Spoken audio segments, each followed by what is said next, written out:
This webinar, I think, is particularly timely and important. It's one of those topics that we all think of and wish we had more sort of insight around, but often don't talk about it. And certainly, there are too few presentations addressing the issue of how we work well, optimally, with those who are helping us with our research analyses. So today, we're very fortunate to have with us Dr. Laura Porter and Dr. Diane Fairclough. Dr. Porter is a PhD clinical health psychologist and professor in psychiatry and behavioral sciences at Duke University. Her research focuses on developing and evaluating behavioral interventions to help patients and their family members cope with the symptoms and psychological demands associated with chronic and life-limiting illness. She has particular expertise in dyadic interventions and has been a part of the PCRC in a number of different roles for a number of years, and we're so glad to have you join us today, Laura. Dr. Fairclough is a professor of biostatistics and informatics at the University of Colorado School of Public Health. Her research interests include quality of life, missing data, and longitudinal studies. She's past president of the International Society for Quality of Life and the author of Design and Analysis of Quality of Life Studies in Clinical Trials. Dr. Fairclough is an inaugural member of the PCRC. She has played a critical role in our cooperative group from its inception, serving both as the director and lead statistician for the PCRC Data Informatics and Statistics Core, and still over the last 5 years working with us very closely on a number of different projects, including several step wedge design. We couldn't have a better team to help us think through this whole concept of addressing issues around analysis, and so we are grateful to you, Drs. Porter and Fairclough, for speaking to us today.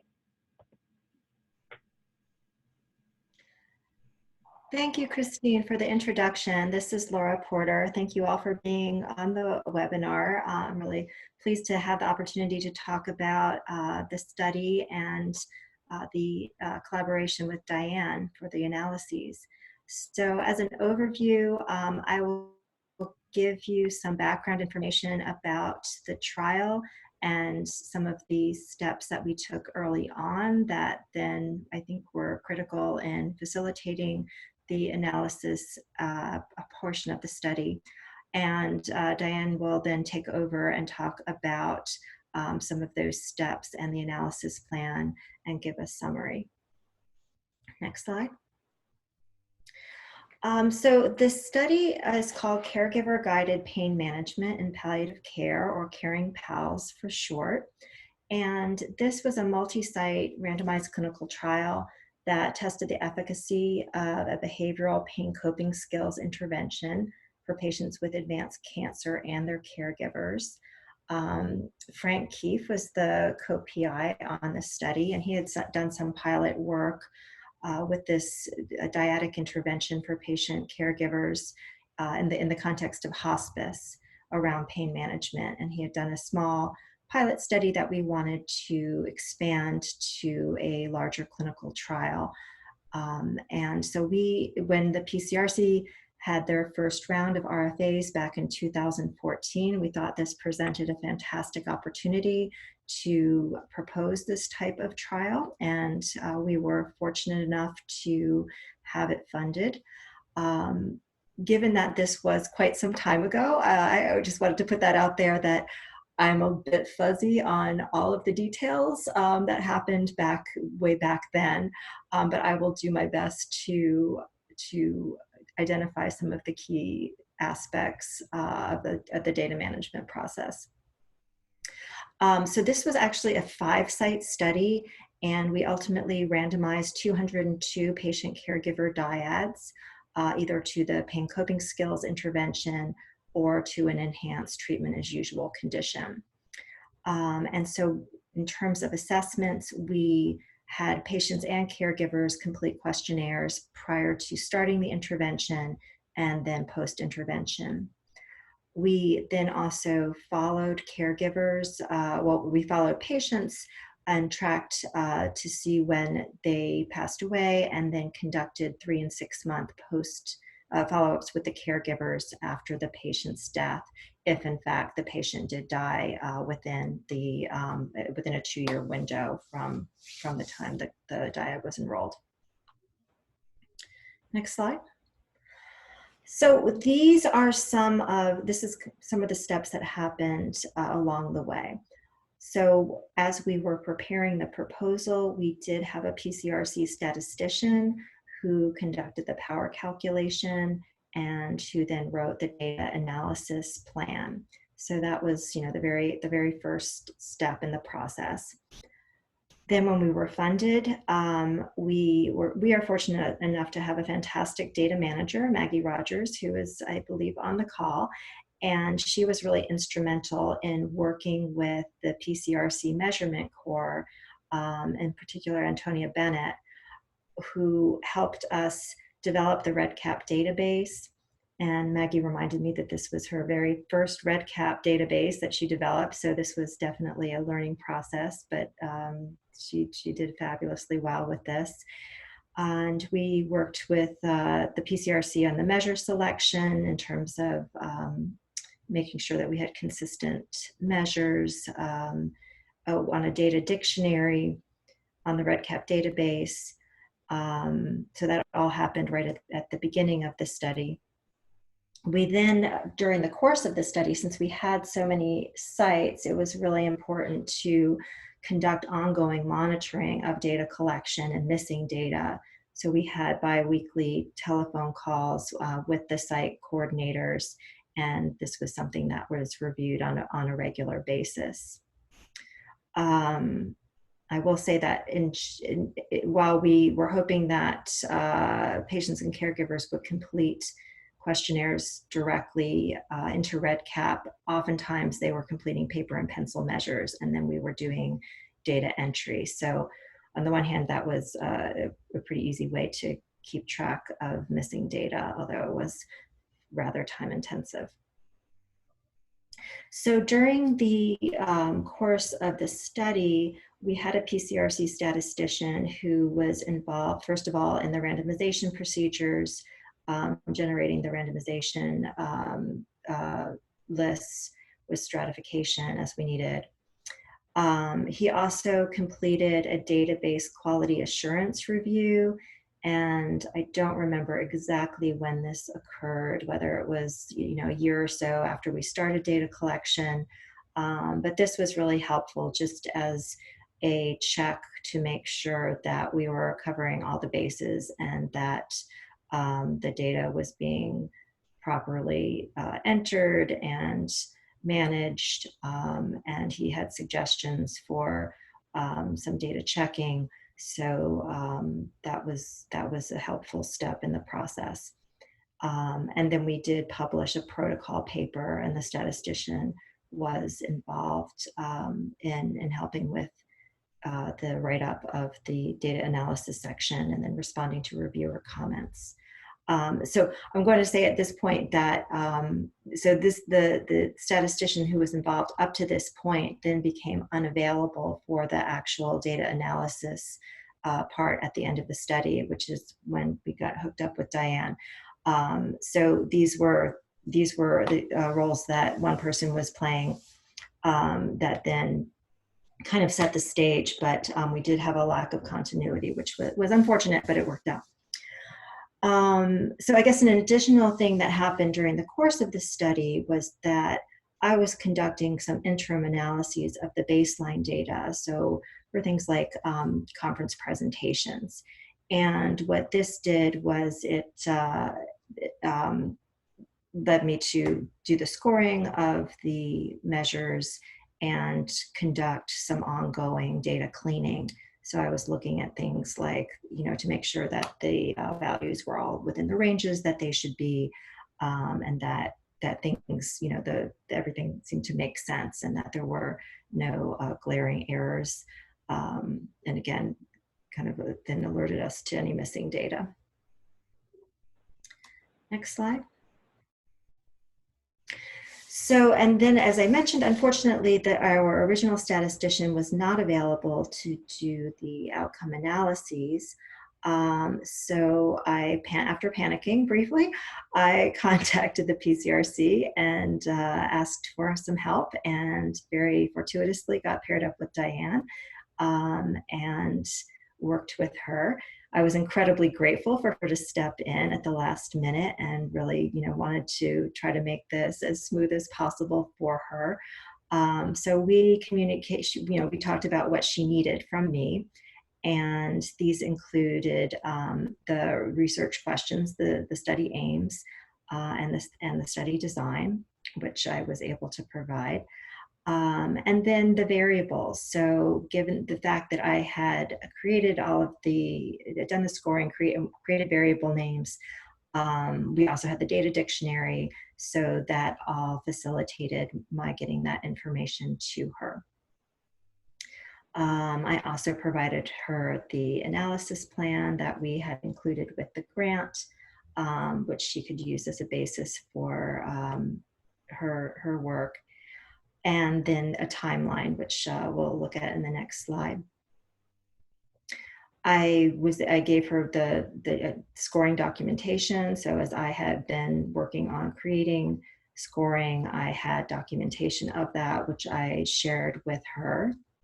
And she could provide a check on that was all being done correctly. The data dictionary, as I mentioned, and then finally the database. Next slide. So here are the variables that we included. So we actually had both caregiver and patient outcomes. And so the ones listed here are caregivers, and we had a measure of self-efficacy for helping the patient manage pain and other symptoms. And this had a total score as well as 3 subscale scores.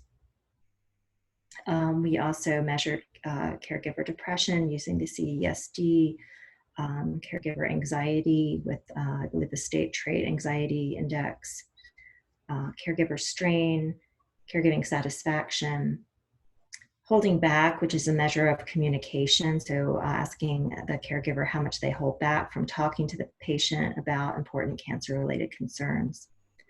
And then caregivers had a global health rating, which was actually just a single item. And we had a measure of caregiver health behaviors.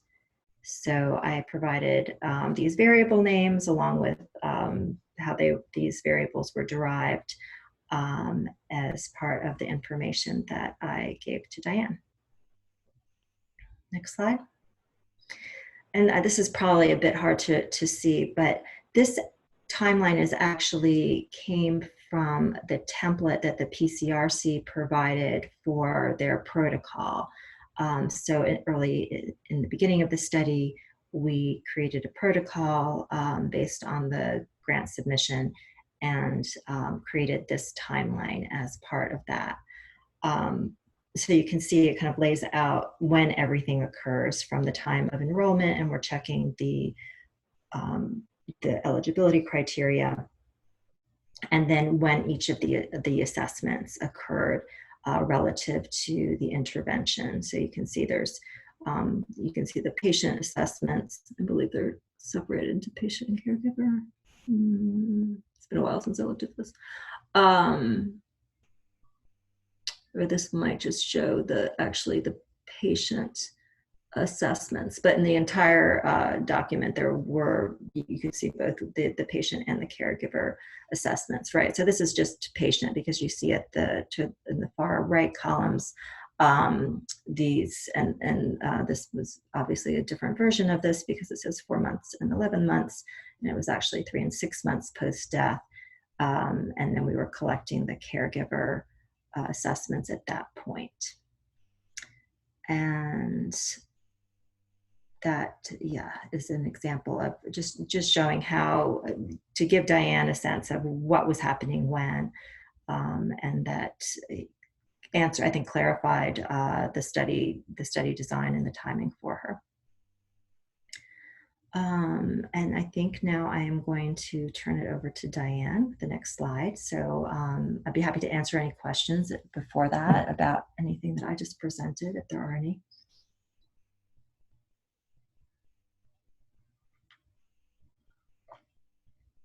Okay, so I actually remarked on a conference call that, this was one of, it was an analysis from heaven.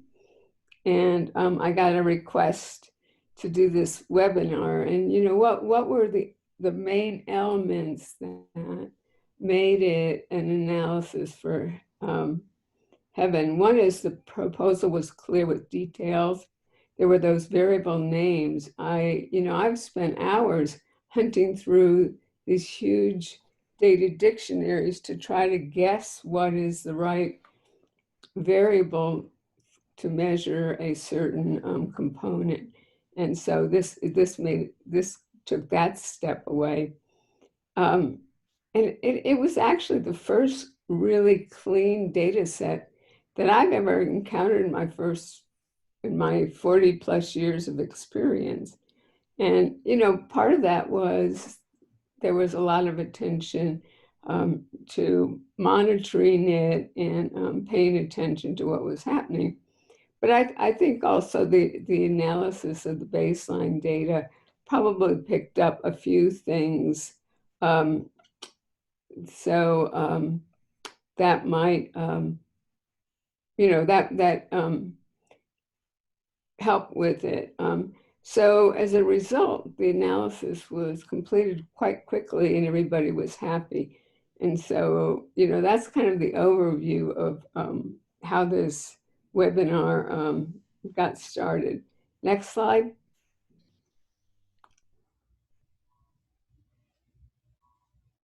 Okay. So, this is a little bit about, how can you engage statisticians in the PCRC? Well, they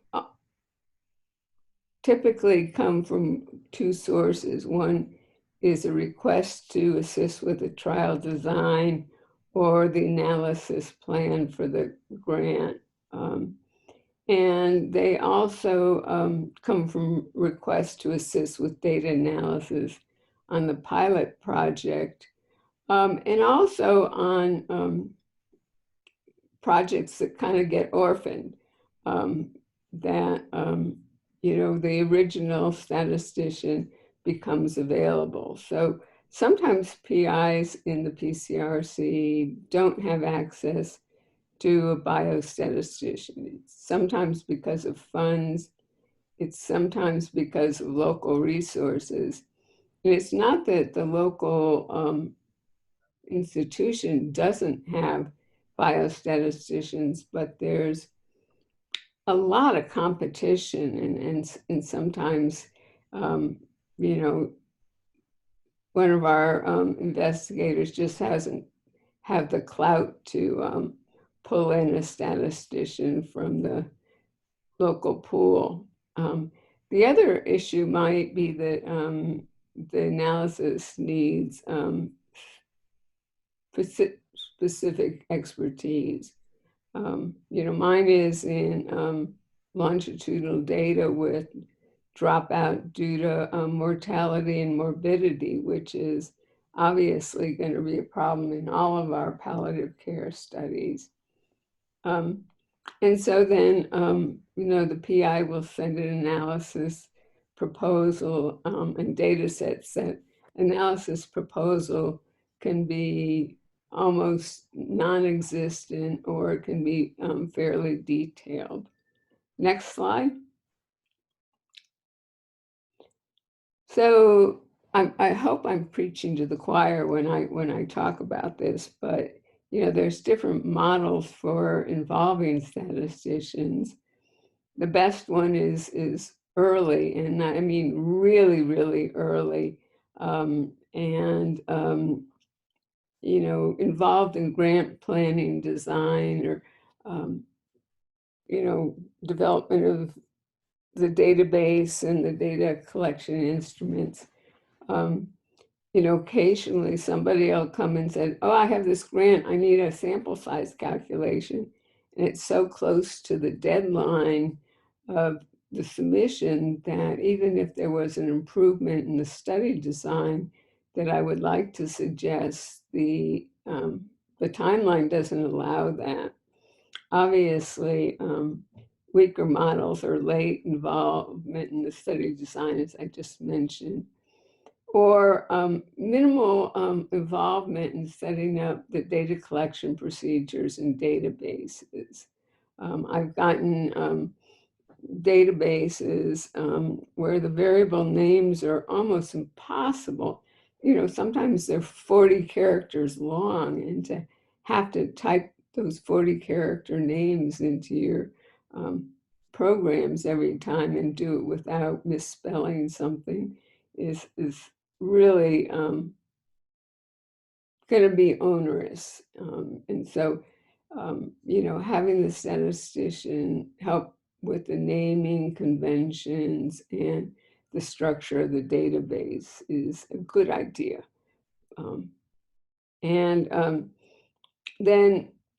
that, then there will be post-study analysis requests, and as I mentioned before, pilot grants or secondary analyses of existing data, change of statistician, and then the PI is not at an academic institution or one where there's fierce competition for support. Next slide.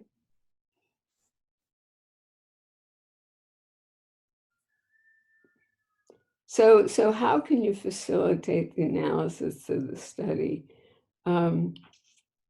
Obviously, well-defined aims that can be translated into testable hypotheses.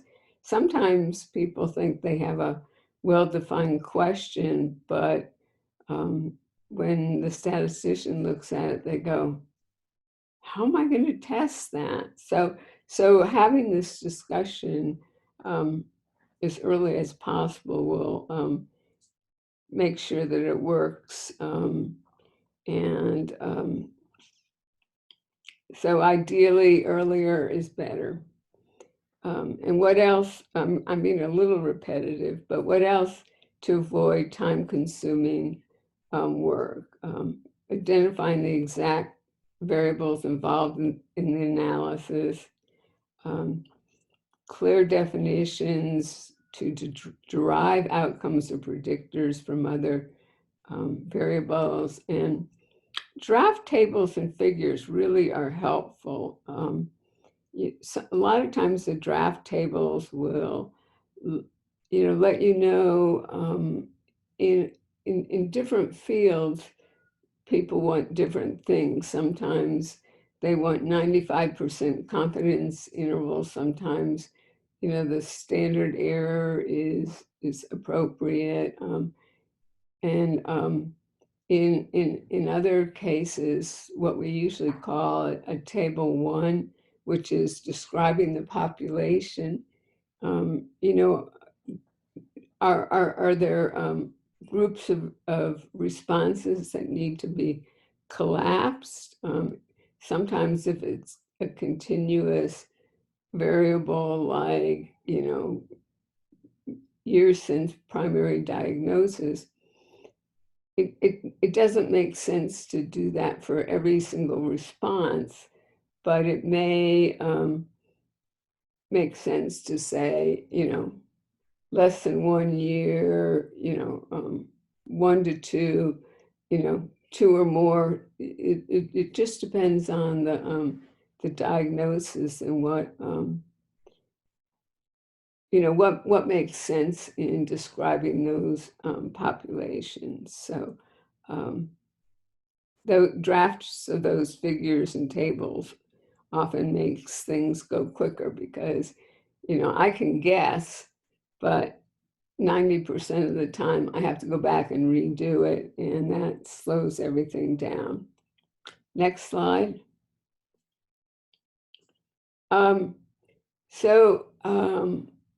I'm going to have to figure out strategies for handling the missing data. And one of the things that helps is when the aims are clear about the population and the time frame for the inference. So are we interested in describing all individuals started on the intervention versus those that are still surviving at a certain time point, or something else? And the time frame, it might be relative to randomization, or it might be relative to their time of death, depending on the question. There's other combinations of those. So when the aims are clear about the population time frame, then it's easier for me to think about, okay, these strategies will work, forget those other ones. The cleaner the data set is, the better. I'll talk about that more. But, if there's missing key information and we have to go back, particularly missing data in the explanatory variables or in the outcome data, we want to know that we've got all that we can get. And then finally, it's often very helpful for me to know about, oops, I just spelled that wrong, information about the time constraints for, how quickly the analysis is needed. Is it needed for a new grant? Is it needed for a scientific meeting?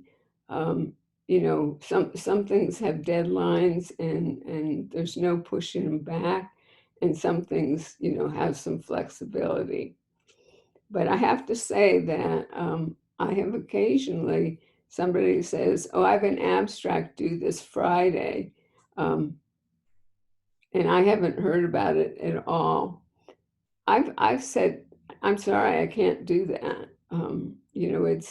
It's understanding that most statisticians are, balancing, anywhere from 5 to 10 projects simultaneously, and there's it's not fair to other people if they've been proposing things with adequate timelines to push them back, with very few exceptions. So next slide. Okay, the clean data set. They're very, very, very rare, but what facilitates them? So first step is the design of the database, and having simple and logical names helps. If we've got 10 items from a scale called the CESD, it's best to call them CESD1, CESD2, CESD3, and rather than calling them, anxiety, different, more descriptive names, because it's quite hard to find their organization and do it. The other flaw that happens when the statistician doesn't get to review the structure of the database, or the data manager isn't real experienced, is using a lot of text, entering the word yes and the word no rather than a 0 and a 1, because you get some people that put in Y's and N's, some people that capitalize it, some people that use lowercase, all those mixtures, and the computer doesn't know that they're the same response. So somebody has to spend extra time cleaning that up, so numerical coding and, very specific responses really makes a difference. So during data collection, monitoring for missing values, it's so much easier to go back and find out something that might have been collected but is missing in the database when the period is short than when the period, at the very, very end of the study. Sometimes the data managers have moved, sometimes the patient isn't available to fill in that information. There's just, monitoring for the key variables is really important.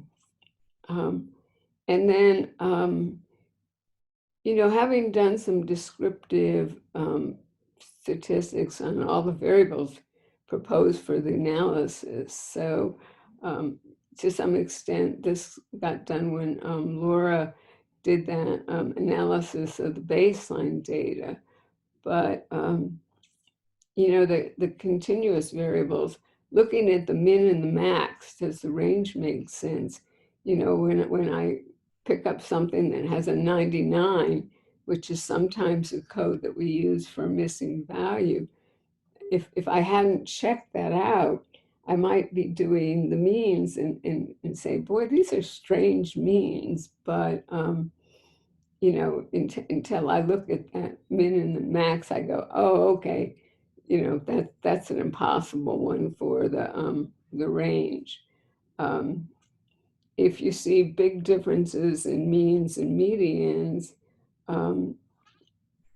you probably have some skewness, and,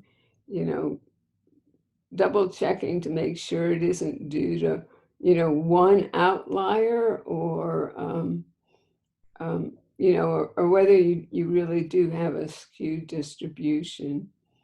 And then often plotting the data, to look for outliers that might have a lot of leverage on, if you're doing a regression and you have one data point way out and all the rest of the data is close to the origin, that one data point may have a whole lot of leverage, and to make sure it's real and, if it's real, what does it mean, and to be aware that you may have to consider that in the analysis.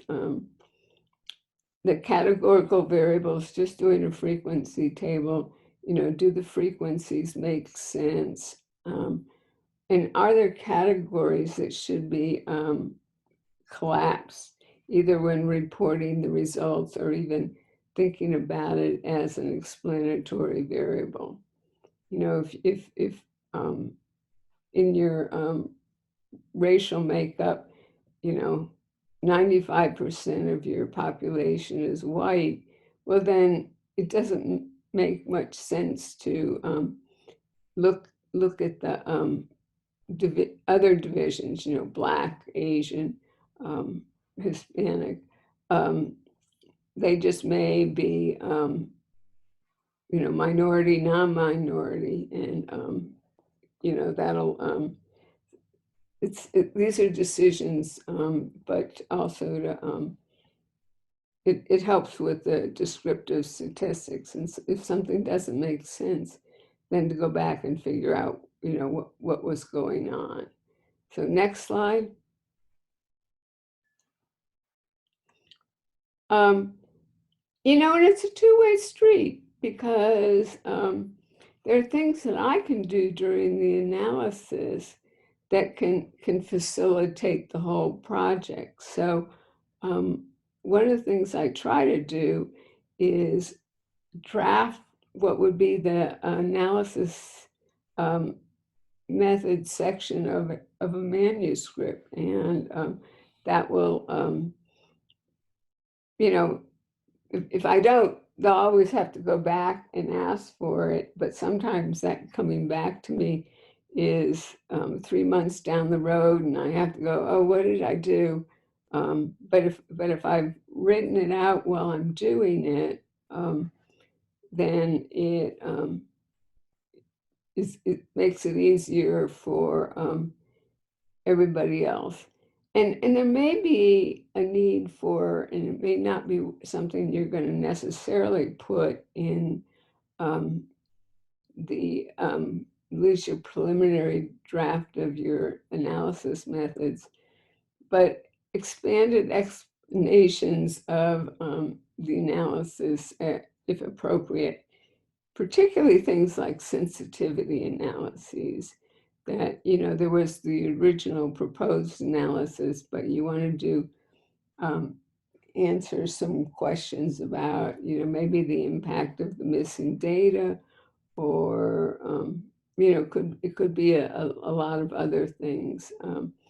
And I find that helps with questions that occur later, you know, when you get back the questions from the reviewer.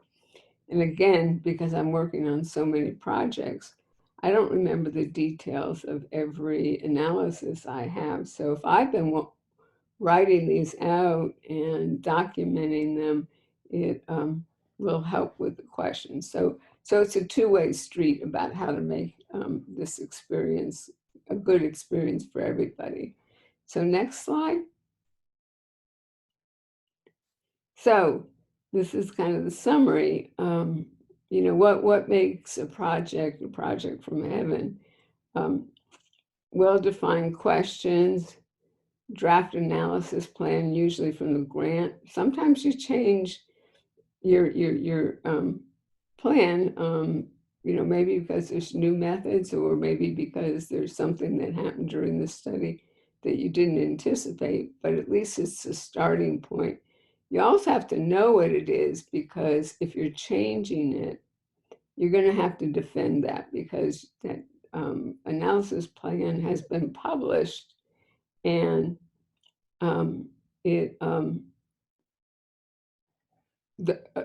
I guarantee you one of the reviewers is going to say, why didn't you do it the way you said you were going to do it in the beginning? So, you know, lots of documentation, you know, having, you know, the data dictionary, having the scoring algorithms, makes a big difference, and having a clean data set. So I think that's the end of my presentation. Next slide. Okay. So we're into our question and answer section. Thank you so much, Dr. Fairclough and Dr. Porter. We'll now open up for Q&A. We'll wait just a few minutes for you all to type your questions in using the feature at the bottom of your screen. And while we're waiting for those questions, I wanted to ask Dr. Fairclough and Dr. Porter about what the nature of their conversations were early on around these expectations. Diane, one of the things I was really struck by in your presentation is sort of clear set of expectations that you described related to the nature of the data, the nature of the variables, the variable tables. And I wondered if you all had that conversation, or if you've made that a routine part of your interactions with investigators. It seems like it would be a great thing to start a conversation out with on the front end, just like we have conversations on the front end about authors and author orders. So I was interested in your feedback on that. So actually, I think Katie Colburn probably interacted with Laura a little bit before I even got the request. But I'm also, I wonder if Frank had any influence on what was in there, because he's such an experienced investigator that my suspicion is that he may have given Laura some guidelines. Laura? So actually, I did talk to Katie first, and I mean, this was kind of an unusual situation for me. I've never kind of gotten to this point in a project and not had a statistician. So I think that, you know, between Katie and you, Diane, we're pretty clear about what you needed, and I was very eager to know what would be helpful for you. Um, so I think that, I mean, Frank, of course, is always helpful in pretty much every aspect of every project. But in terms of the specific requests, I think that that is something that I talked with both you and Katie, probably Katie first, and then when you came into the picture with you as well. And um, I think you were both really helpful in telling me what you needed, and in a way that was, you know, easy for me to figure out what I needed to get you. So that was pretty, yeah, you made it pretty straightforward. So Laura, have you in other projects had sort of this kind of discussion on the front end with analysts? It seems like maybe something we should all adopt, which is to have clear discussions on the front end with our analyst member of the team about sort of who's going to do what, how do we think about the data, making sure that we're doing interim evaluations around missingness, and wondering if you've adopted that in any of your other studies. Yeah, so I've had a lot of different experiences, I think, on different projects with different statisticians. I would say my favorite model is working with a statistician. Oftentimes it'll be a combination of a PhD level and master's level statistician who are highly involved in the project from the very beginning and are kind of, you know, they attending project meetings on a fairly regular basis. And working with me on at every step.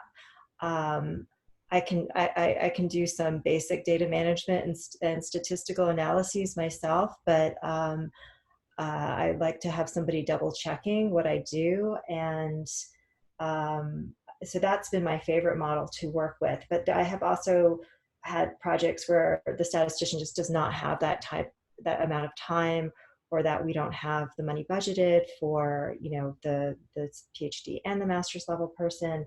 And so then it becomes, it's just a little bit more challenging, especially in a large project, to figure out those. And I do think it's important to communicate early about who is going to do what.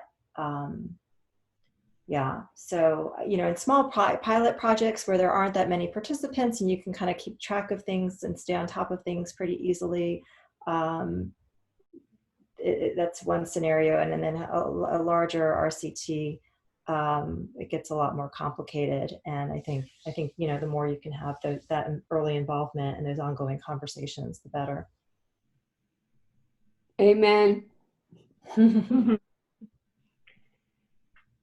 And one other question, since we currently don't have questions from our audience, and that is, Diane, when you think about how to work, for example, with a PhD level statistician and a master's level statistician concurrently, as Laura was just describing, how do you think that setup works best? How can it be sort of set up on the front end to be the most effective? That's a really good question. And it varies a little bit by the master's level statistician that I'm working with. You know, I have some that I work with who's really strong in the database and the data management. And, you know, we kind of divide roles and, you know, and are clear about it. I think it is important for those two to really sit down and say, okay, this is your responsibility, this is my responsibility. You know, I'm going to have you write these programs, I'm going to do this part of it. And possibly a three-way conversation with the PI being there, just you know, depends on the PI. Some PIs just don't even want to know. They just want the results. But other PIs are very interested, and it keeps that team feeling. You know, the more a project has that team feeling versus the hierarchical feeling, that, you know, my sense is the better off things go. And so that's but it you know, it plays into the different strengths that are there. And then the fourth person, really, there actually may be a separate data manager as well as a master's level statistician. And, you know, really to have good coordination between at least that part of the team. You know, and it may expand, but you know, you may start off with a 2-on-2 discussion of, you know, what do you feel most comfortable doing? What do I feel most comfortable doing?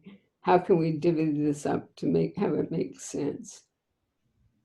Great. That's a very good set of recommendations. And, you know, I think palliative care is by nature an interprofessional activity. And so translating that same kind of interprofessional collective approach sounds like it can be very valuable, especially if there's a lot of communication on the front end. So I want to thank both of you for your really great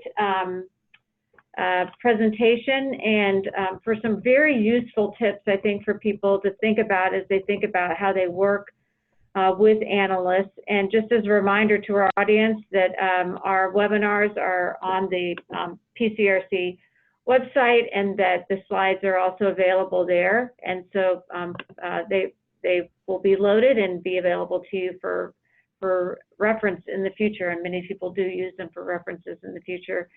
Thanks again to Dr. Porter and Dr. Fairclough for telling us about your experience and some of the different strategies that you've used. And I'll turn it now over to Naomi to give us an announcement about our next webinars coming up in the series.